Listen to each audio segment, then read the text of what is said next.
Okay, Assalamualaikum and selamat sejahtera to everyone. Alright, so in this video, I'm going to explain about state of matter, okay, subtopic liquid.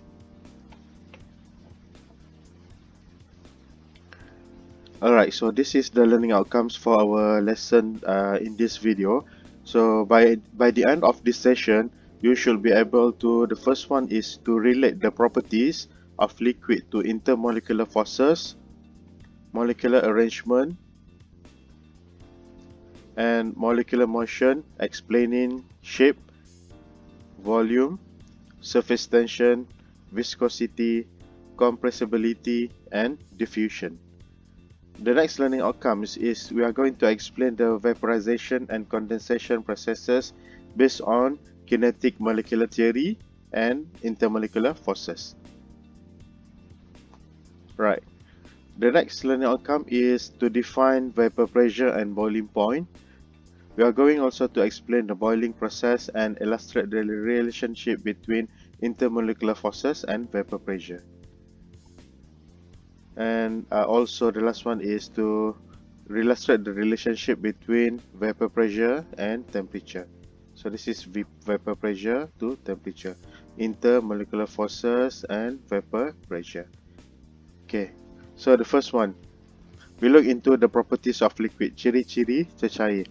So we have 5 properties of liquid, which is yang kita akan discuss one by one in this topic.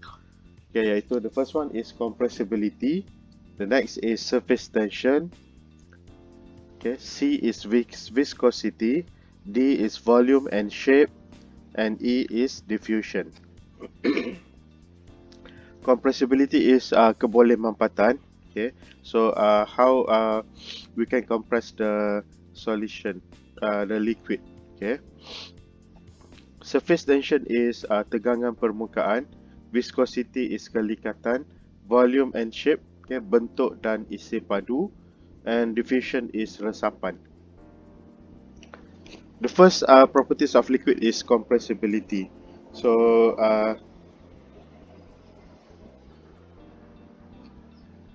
in liquid, the particles are packed closely together. Okay, di dalam cecair, particles ataupun zarah dia akan tersusun dengan rapat di antara satu sama lain.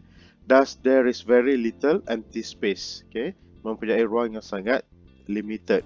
And then that's why liquid are much more difficult to compress compared to gas. So this is the diagram that we can show the relation between gas and liquid. So as we can see here, okay, the molecule in gas is not closely packed together. Jadi kita boleh compresskan dia menjadi liquid. Tapi kalau untuk liquid, dia compress, okay, tetapi tidak begitu rapat. Okay, so we can compress sedikit, menghasilkan a more compressed liquid. Okay, the next one is surface tension. Okay, surface tension is the amount of energy required to stretch the surface of a liquid by a unit area. Okay, surface tension is tegangan ataupun regangan permukaan. Okay, regangan permukaan. So this is the properties of liquid. Okay, so sebanyak manakah tenaga yang kita perlukan untuk stretch the surface, okay, to stretch permukaan cecair by unit area. So how we explain surface tension? Okay, inner liquid molecules experience intermolecular attraction forces in all directions by their neighboring molecules. Okay, molekul di dalam liquid dia mempunyai tarikan, okay, intermolecular attractive forces di dalam semua arah, okay, oleh molekul-molekul yang berjiranan dengan dia. However, the molecule at the surface are pulled downwards and sideways from the neighboring molecules. Tapi kalau molekul di permukaan, okay, dia cuma ditolak ke arah mana? Ke arah downwards, okay, ke arah bawah dan ke kiri dan ke kanan, sideways saja. Dia tiada daya ke atas, okay, right. Tetapi outward ways, but not outward away from the surface. So ini this is the diagram untuk menunjukkan bagaimana surface tension berlaku. So we have a strong intermolecular forces. Okay, kalau strong intermolecular forces, we will have a higher surface tension. Jadi kalau untuk particles, zarah-zarah pada surface, okay, we can say that dia tiada daya ke atas. Okay, daya ke atas ni tiada. Dia cuma daya ke sideways dan juga downwards. So, tapi kalau untuk molecule inner, okay, inner molecule dia ada semua direction. Okay, in all direction.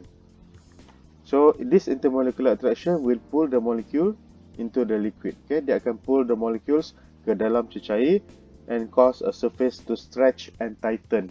Okay, dia menyebabkan permukaan meregang dan dia semakin tight, semakin ketat. Okay, jadi the stronger the intermolecular attractive forces, the higher the surface tension. Thus, we can say that when temperature increases, the intermolecular forces become weaker. Therefore, the surface tension decreases. Okay. Apabila temperature meningkat, okay, daya antara molekul semakin lemah dan menyebabkan surface tension berkurangan. Okay. Alright. So, ini adalah contoh water spiders where it can walk on water because di atas air terdapat surface tension. Okay. Alright. Serangga, kalau kita tengok dekat atas tasik selalu kita jumpa water striders ni. Okay, the next one is volume and shape. So, liquid has a definite volume but not definite shape. Dia mempunyai volume ataupun isi padu yang tetap, tetapi bentuknya tidak tetap. This is because the particles are arranged closely but not rigidly. Okay, dia disusun dengan rapat tetapi tidak rigid. So, it is held together by a strong intermolecular forces but not strong enough to hold the particles firmly in place. So, particles are able to move freely. Jadi, partikel dia akan bergerak dengan bebas. Okay, ini adalah dari segi volume dan juga shape. So, let's say kita ada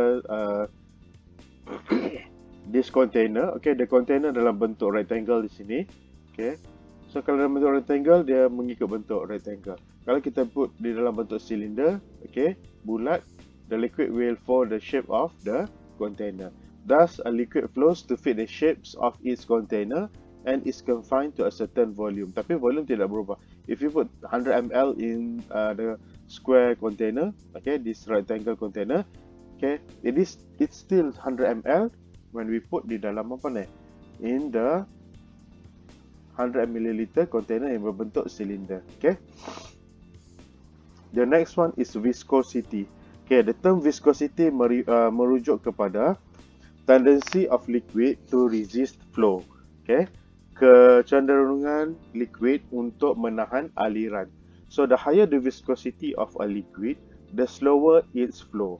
Okay, ini maksudnya the concept is very simple lah. Kalau macam let's say you have this condensed milk, susu pekat manis. Okay, so susu pekat manis dengan air kosong. Jadi yang mana lebih senang untuk mengalir? Okay, of course water kan, because viscosity ataupun kelikatan water tadi rendah. Okay, jadi tapi kalau untuk susu pekat manis tadi, condensed liquid, dia bergerak dengan perlahan.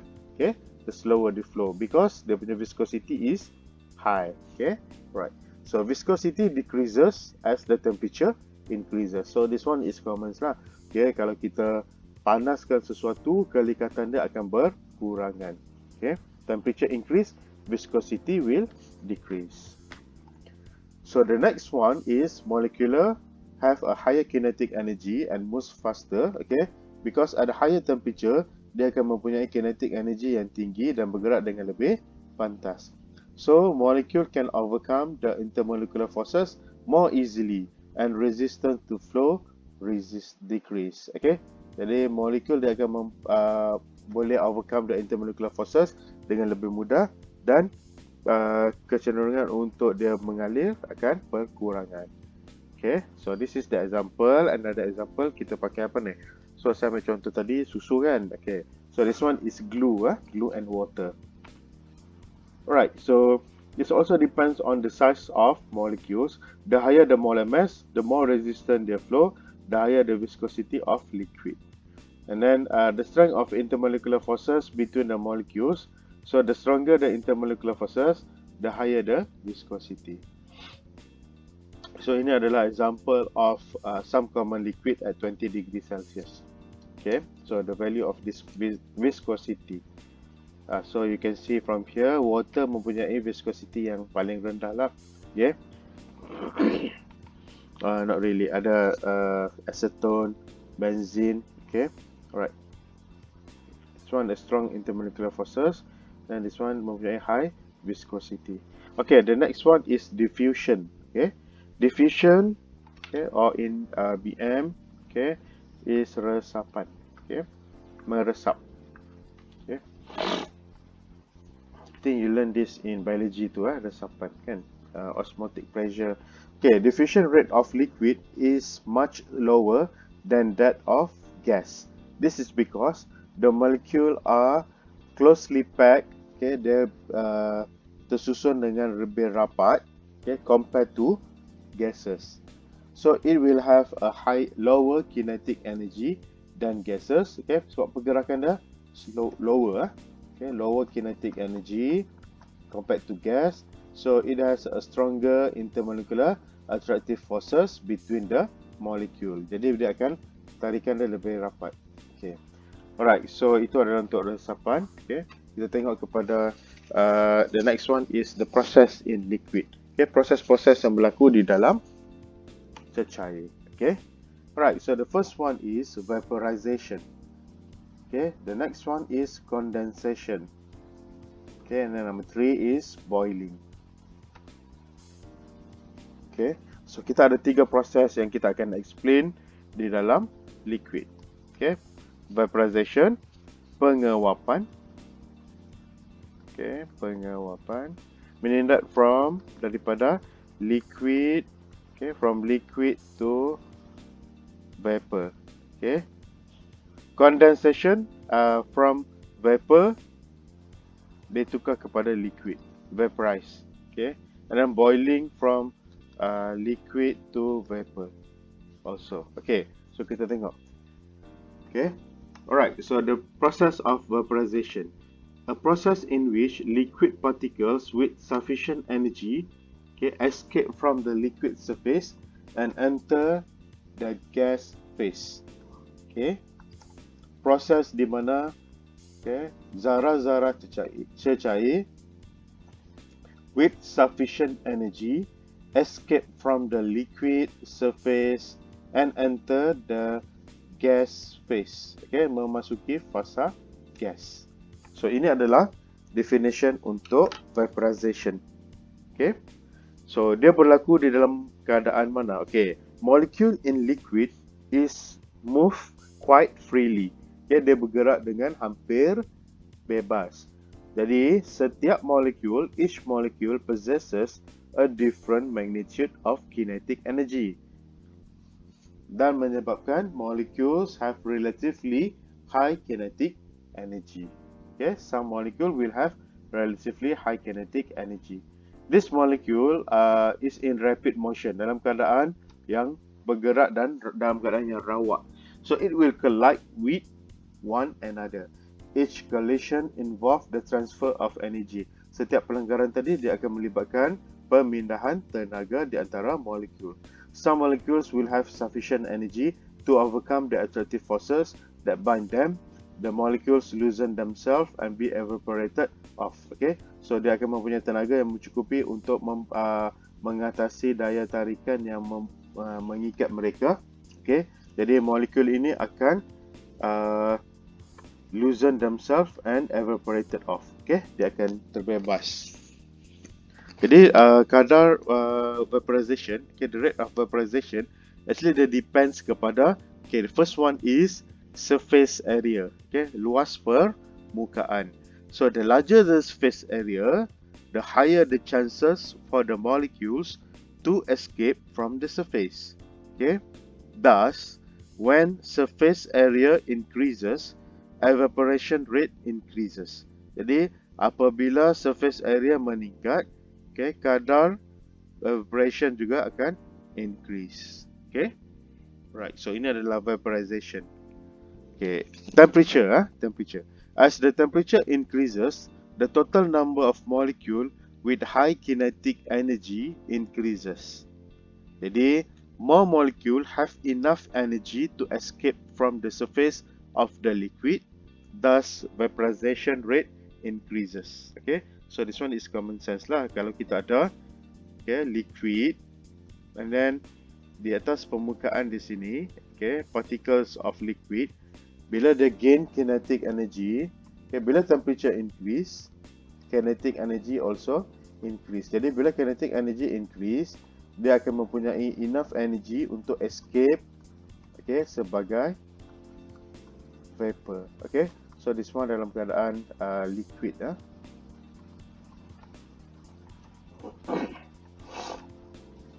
Next, in term of intermolecular attraction forces, daya di antara molekul. So the weaker the intermolecular forces, semakin lemah intermolecular forces, semakin tinggi rate of vaporization. So this one also samalah macam tadi. Kalau daya di antara molekul ini lemah, jadi tarikan dia lemah, so kadar untuk dia terbebas itu semakin low. Is higher the vaporization rate, so easier untuk dia vaporize. So the next one kita tengok the number 2, iaitu condensation process.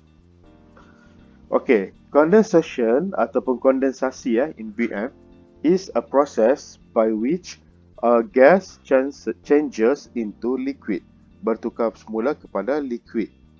So it occur when the temperature of a gas is lower. Dia berlaku apabila suhu gas semakin rendah. The lower temperature. Sebab apa? Lower temperature. Because bila low temperature, it will have a lower kinetic energy. Kinetic energy will decreases. Thus, gas molecules dia akan move slower. Dia akan bergerak lebih perlahan dan rapat di antara satu sama lain. Closer together. Thus, the gas condense into a liquid, dia akan terkondensasi kepada liquid when the kinetic energy of the gas molecules cannot overcome the intermolecular forces between the molecules. Dia akan balik semula kepada keadaan liquid. Sebab tadi dia move freely. Dia bergerak dengan bebas di sini.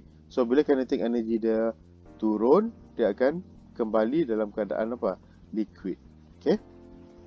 Jadi when the kinetic energy of the gas molecule cannot overcome the intermolecular forces attraction between the molecules. The next one kita tengok tekanan uap, vapor pressure. So vapor pressure is defined as the pressure exerted by the vapor molecules above the surface of the liquid in closed container.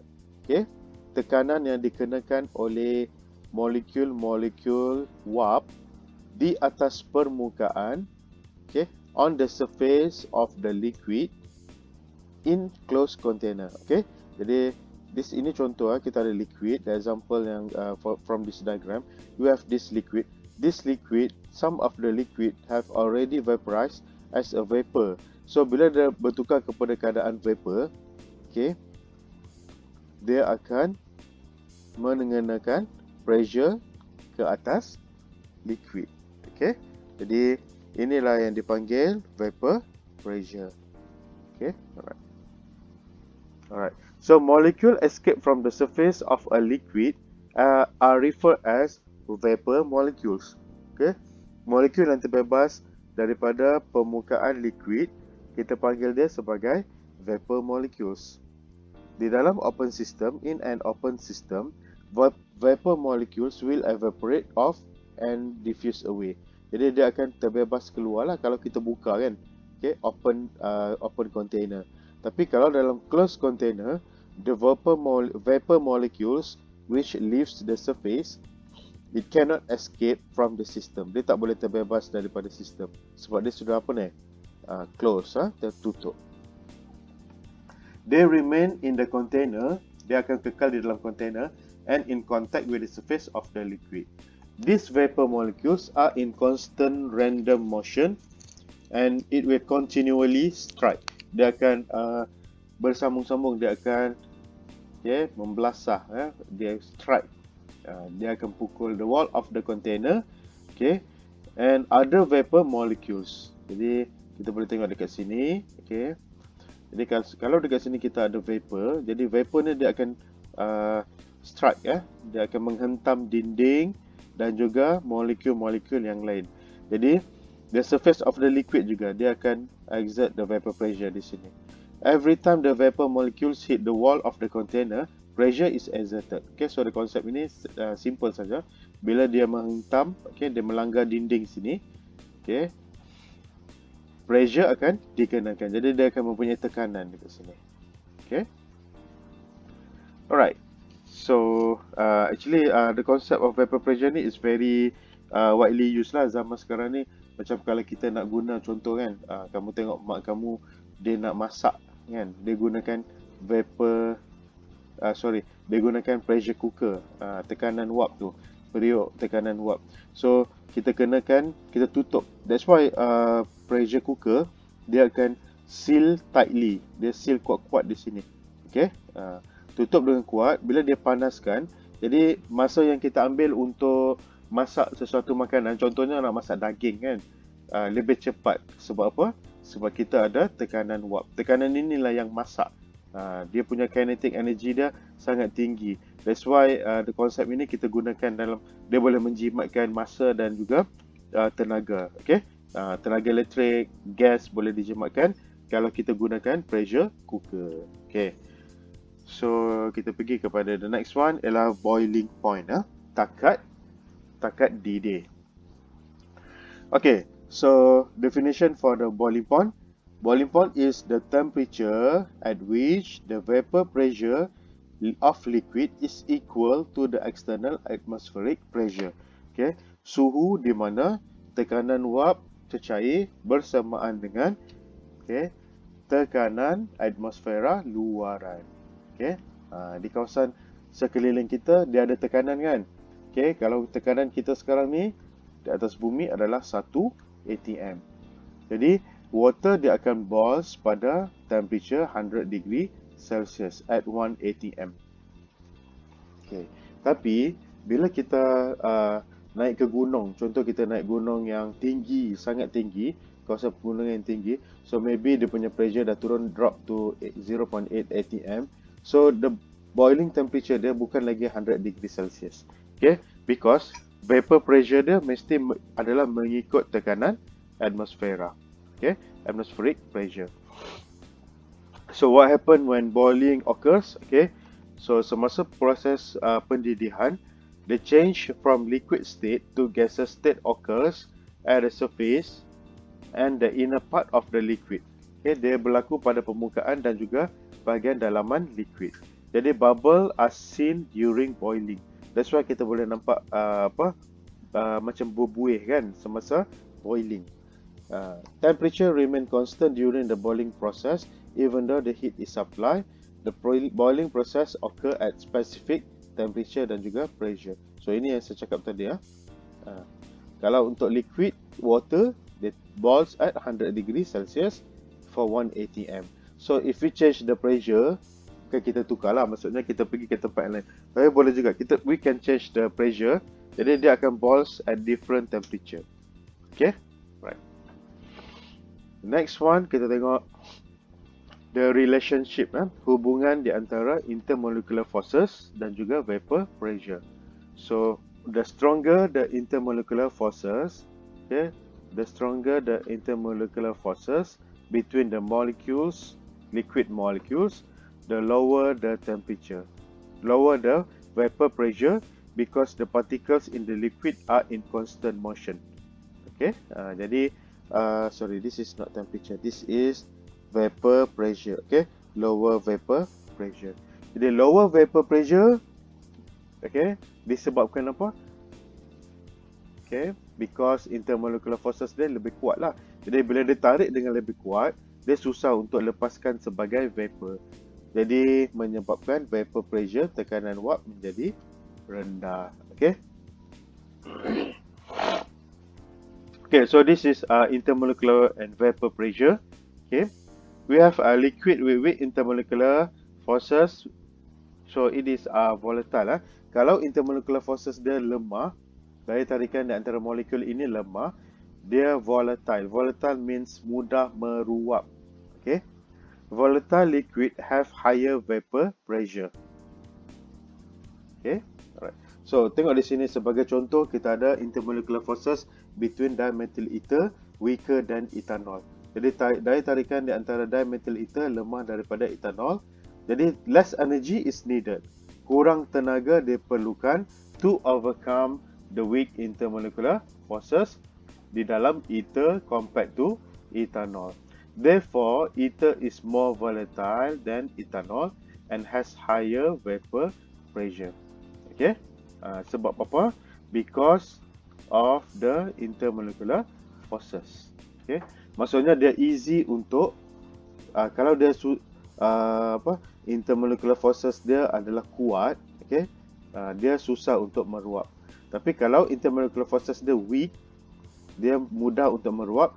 Jadi it is more volatile. Okay, bila dia more volatile, vapor pressure will be higher. Okay.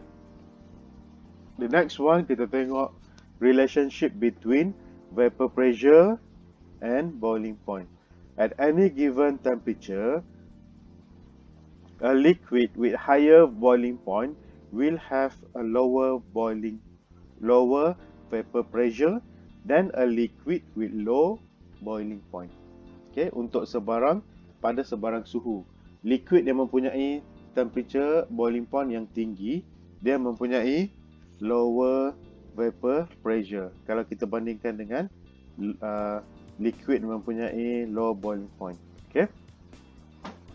Right. So this is the relationship, hubungan di antara vapor pressure, intermolecular forces kepada boiling point. If the intermolecular attractive forces are weak, sekiranya daya antara molekul lemah, okay, the molecule easily escape from the vapor. Molekul itu senang untuk terbebas kepada keadaan vapor. Therefore, as a result, okay, liquid vapor pressure is high. Jadi tekanan dia tinggi. Okay, kerana apa? Because intermolecular forces there is weak. So vapor pressure will be higher. Therefore, the boiling point of the liquid is low. Okay, because less energy is needed for its vapor to achieve atmospheric pressure. Jadi temperature pun rendah. Okay, boiling temperature dia rendah lah. Kerana apa? Because less energy is needed. Okay, untuk dia bertukar kepada vapor to achieve atmospheric pressure. Okay, so that's all for liquid properties, okay, and intermolecular forces. So for the next video, saya akan continue untuk solid. Okay, class, thank you and see you in the next video.